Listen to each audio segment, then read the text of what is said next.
দরদের একটা ছোট্ট সিনে আছি। হ্যাঁ, আমি বানারস গিয়েছি সাকিব ভাইয়ের সাথে, আমরা এক সেটে দেখা হয়েছে, কথা হয়নি ভাইয়ার সাথে, বাট ভাইয়াকে সামনাসামনি দেখেছি। কই আমার তো এই ধরনের অফার আসলো না। আপনি তো বললেন যে যেই যায়, তো ওখানে তো আমরা আরও আরও কয়েকজন মডেল ছিলাম বা নায়িকা ছিল। উনি ব্যক্তি হিসেবে আমি যদি বলি পার্সোনালি উনি খুবই ভালো, মানে লাইক উনি কাউকে ছোট করে না, কাউকে, মানে উনি ওনার মতো থাকে।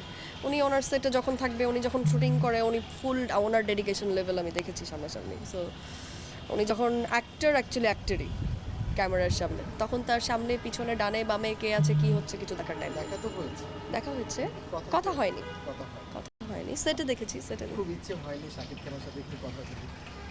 ইচ্ছা হয়েছে কথা বলি, বাট ওই ডেসপারেটনেসটা কাজ করেনি যে প্লিজ প্লিজ প্লিজ ভাই একটু যে কথা বলতে হবে লাইক দ্যাট। দেখেছি, এটাই তো অনেক বড় না, তাও আবার বাংলাদেশের মাটিতে না, বিদেশের মাটিতে দেখেছি তাকে আমি।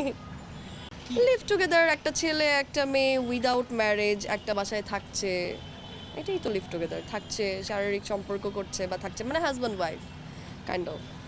আমি যদি বলি লিভ টুগেদার কিভাবে দেখি, এটা যার যার আসলে পার্সোনাল ব্যাপার, কে কীভাবে থাকতে পছন্দ করে। বাট আমি যদি কোনোদিনও কারোর সাথে লিভ টুগেদার করতে চাই, তাহলে আমি কোনোদিন পারবও না, করতে চাইও না, প্লাস আমি ওই ফ্যামিলি থেকে বিলং করি না। বাট আমি জানি না স্বাগত আপু কেন এত ফ্লুয়েন্টলি বললো যে লিভ টুগেদারটা অনেক ইজি, বা এটা আস্তে আস্তে কথার মাঝখানে আবার ইনশাল্লাহ, মানে এই লিভ টুগেদার সাথে ইনশাল্লাহ ব্যাপারটা কিন্তু একদমই মানে নাস্তিক টাইপের হয়ে গেছে জিনিসটা, আমার কাছে ভালো লাগেনি মোটেও। কারণ আমাদের বাংলাদেশ ওই রকমের এখনও আপডেটই না যে আপনি লিভ টুগেদারটাকে এত ওপেনলি মিডিয়ার সামনে, ক্যামেরার সামনে বলবেন। করেন ঠিক আছে, ওটা ডিফারেন্ট কেস, কেউ দেখছে না, এটা সত্যি। মডেলরা করছে, নর্মাল মানুষরাও করছে, এখন যারা করছে তারা কিন্তু হাইড রেখে করছে, এরকম কেউ ওপেনলি এসে বলছে না যে আমি লিভ টুগেদার করে বিয়ে করেছি বা লিভ টুগেদার করা উচিত বা ইনশাল্লাহ এটার সাথে আল্লাহ মাফ করুক।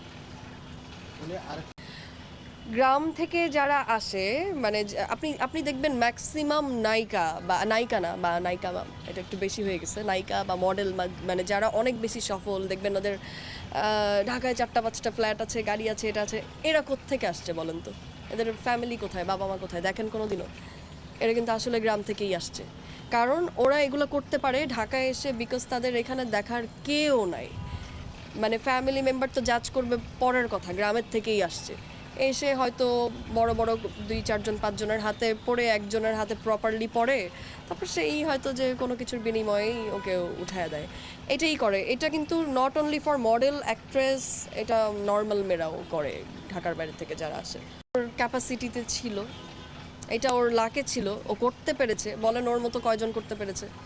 আমিও তো পারবো না, আমিই তো পারবো না, কজ আমি ঢাকাইয়া, আমার 14 গোষ্ঠী ঢাকাইয়া, আমি ঢাকায় জন্ম, আমার সব কিছু, আমার মানে দাদার আমল অনেক আগের পাকিস্তানি আমলের।